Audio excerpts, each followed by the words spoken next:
BSE, discipline specific elective, and our quota is B4. Really, I don't have much to say actually. That's why before going into the particular B4, well, am I audible? Yeah. Yes. Yeah. Okay.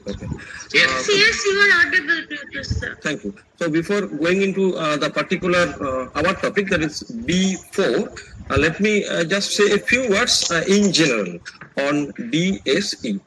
As you know, of course, that in semester 5 and 6, the students have to opt for 2 plus 2, 4 DSE courses, and there are a total of A1 to 4 and B1 to 4, that is A4 plus 4, 8 courses are there. And each of them are 60 plus 40 lectures, theory and practical, and then credit goes like 4 plus 2, 6. So as you know, but is it 4 out of 8? Not really. It is not any 4 out of 8. 2 from 4A, A1 to A4, right? 2 from 4A's. And again, it is not any 2 of 4. And similarly, for 2 from 4B's, again, it is not any 2 of 4. Rather, option is like this: A1 or A2, B1 or B2 in 5th semester, and A3 or A4, B3 or B4 in 6th semester. Fine. Of course, I am talking about Calcutta University syllabus, and I'm sorry that this is a national level, at least state level webinar. But this is what I have heard, that this is actually the UGC syllabus, more or less. The master copy is UGC syllabus. So we can talk on this. But at the same time, we have noticed that different universities at national level or even state level, they have got some liberty. I mean, they have exercised some degrees of freedom to choose their structure of syllabus. And that is not 100% same from university to university. So if we have already exercised some liberty, I'm not quite sure that what percentage of freedom we have exercised, but definitely we have done something. So my proposal is that it's a high time that if we really have in principle or in practice some freedom of liberty, then it is high time to have a consensus. We are not the policy makers, of course, but of course we can recommend some of the recommendations before the concerned authority. Particularly when we have got the last bit on this platform itself, last 3 days, including today, 4 days, the expert review, they have taken the trouble of going through the syllabus critically, and they have reviewed critically and made some comments, particularly on feasibility and possibility of execution of these programs. And they have referred on size of the courses. Almost all of them have confessed that really the sizes are very huge. And the second more important question is the human resource and expertise right now. We are not really ready for many of the courses right now. Particularly if you consider the infrastructure and fund and readily available study materials, right? So these are the problems they have mentioned. And the last point, offer for choice. So the system we are in now is credit choice-based credit system, right? So how far we can give the choice in practice? Theoretically, it is there.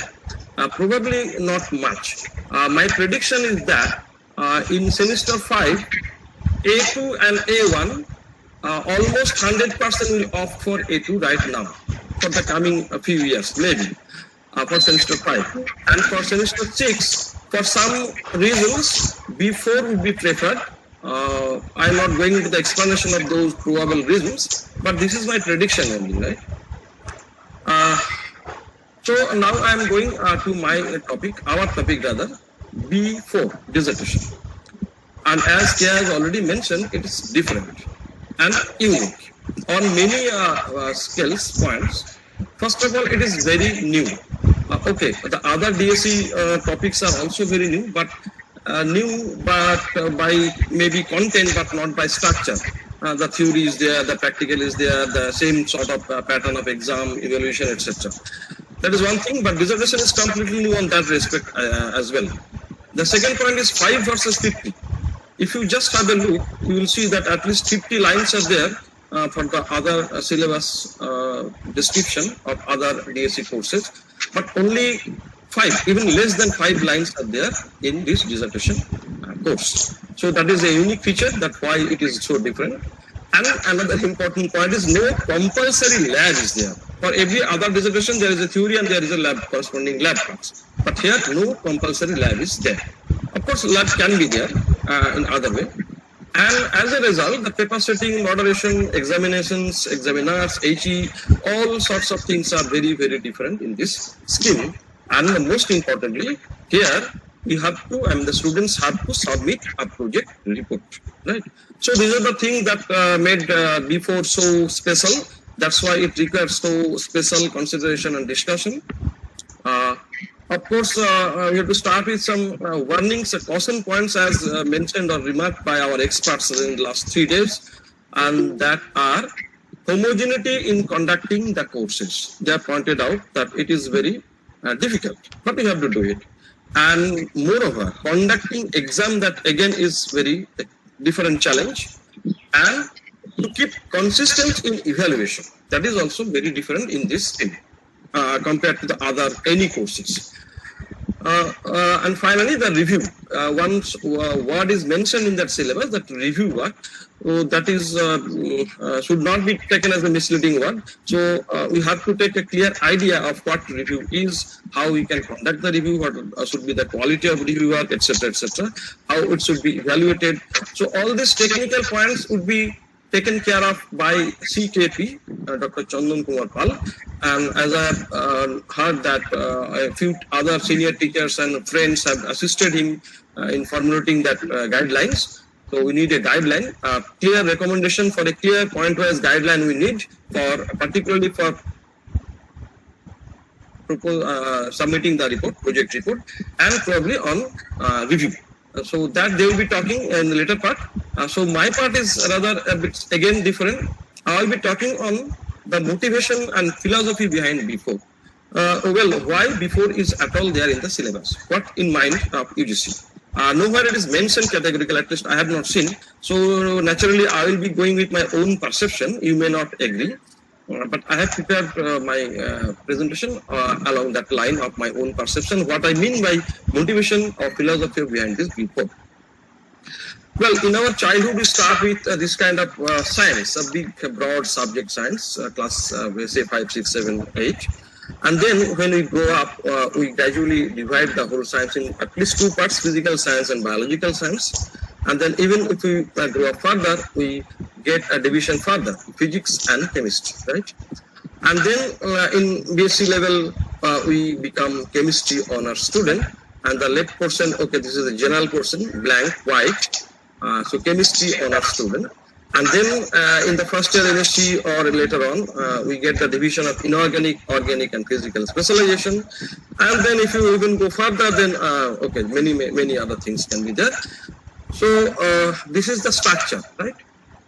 If you consider this structure, what the characteristic of this structure is, let me consider a axis coordinate system, x, y, z, and here on the 2-dimension XY plane, so many versatile subjects are there. Students encounter so many different concepts, different subjects.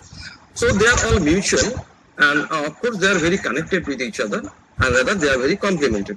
So this plane is all about this diversity, interconnectedness, and complementarity. Whereas the third dimension, Z direction, is it represents some depth of a particular, maybe narrower but particular subject topic.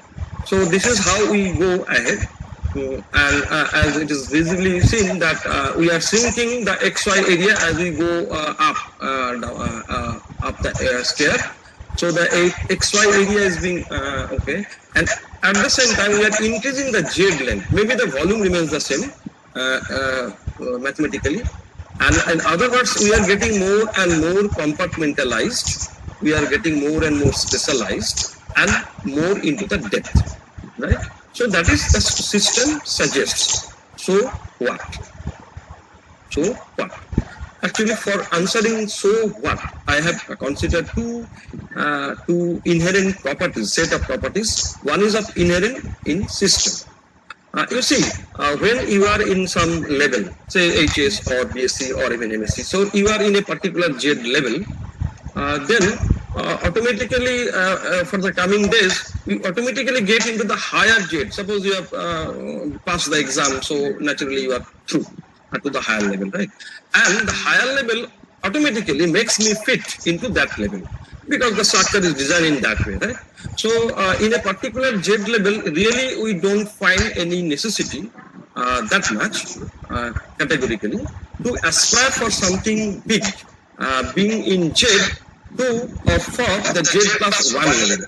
So it is not really that much necessary. But however, this is in general true. But some always there are some curious students, some more better students, curious students. So they may be more having some aspiration. So of course it is not bad aspiring for higher Z, at least a little bit of flavor. That means I am referring to kind of serious research being associated with some research work at the college level for the students. So this is welcome, but it is not feasible all the time. Okay. But to remember that, okay, we are encouraging students to go for the aspiration, but it must not be mandatory for them. We should not pressurize anyway on their mind because they are already hooked with so much of the BSc level. And if you consider the serious research, how many teachers really, although we are all capable in principle, but how much we are doing research? It's not possible because of time restriction, because of infrastructure problem, and so many other technical and clerical problems as well. So it is not a very favorable situation for this point.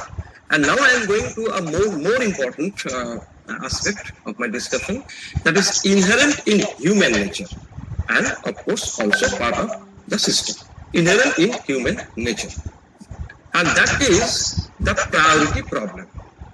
Well, we have experienced almost all the colleges, excepting maybe 1 or 2 colleges, that how the students, honor students, for any subject, not only chemistry, how the honor subject, they are negligent about their general classes.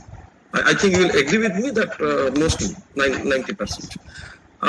For example, probably that's why physics, maths and computer, these are the subjects already in their general courses, right? And they can opt for that. On their chart. Yes. But still, recently in the CBCS curriculum, we have incorporated some maths course, some computational course, and some physics aspects in our honors chemistry honors syllabus. Why? That means, is it the point that, okay, we also, the syllabus makers also know that the students are, okay, they're suffering from this bad habit or priority problem, so let us get it in our own curriculum. Fine. Okay, this is one of the reasons. There may be some other reasons, of course. And that negligence or priority problem or psychological bad habit problem, that actually leads to something more dangerous. Negligence or lack in understanding the interconnectedness or holistic nature of science. That is very big loss. And the second point is lack in feeling the overall beauty of coherence. It's a matter of practice, not only in chemistry but in life also. But that we start to incorporate by default or unknowingly. And the next point is realizing that differentiation and integration are two sides of the same coin. We are differentiating, that means layer after layer we are getting compartmentalized. But we tend to forget, hopefully we are trained to forget, if not forget, that integration is also needed. It's just the other side of the same coin. But we often miss that point. And all these things, it goes on in the XY plane. So if you are not careful about your XY plane, gaming or playing on that XY plane, then probably you will be suffering from all these symptoms or disease. And naturally, the inevitable outcome is a sense of rivalry, or rather than complementarity. It generates, psychologically it generates. And that actually leads to even a bigger aspect of perspective of your life also.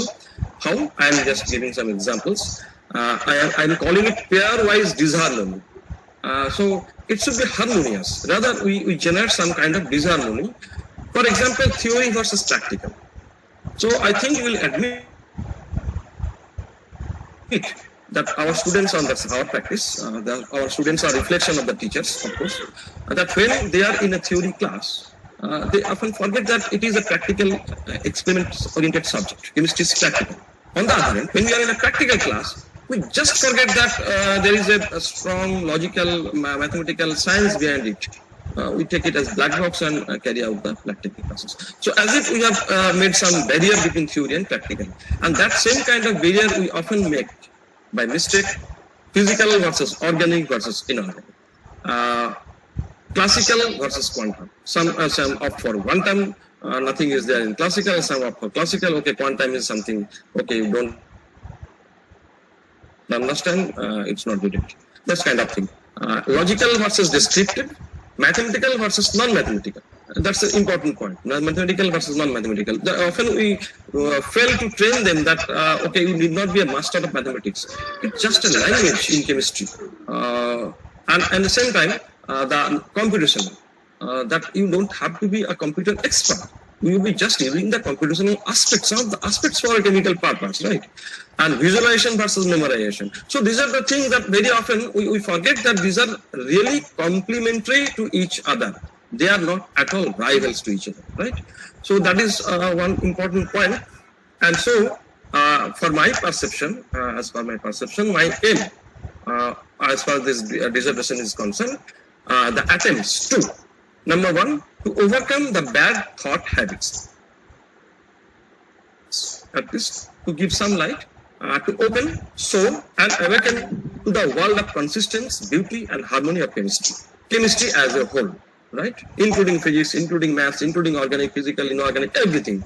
And that means the whole, you have to remember, it is nothing but sum of the parts, right? So we cannot ignore any of the parts. And differentiation and integration both are very important.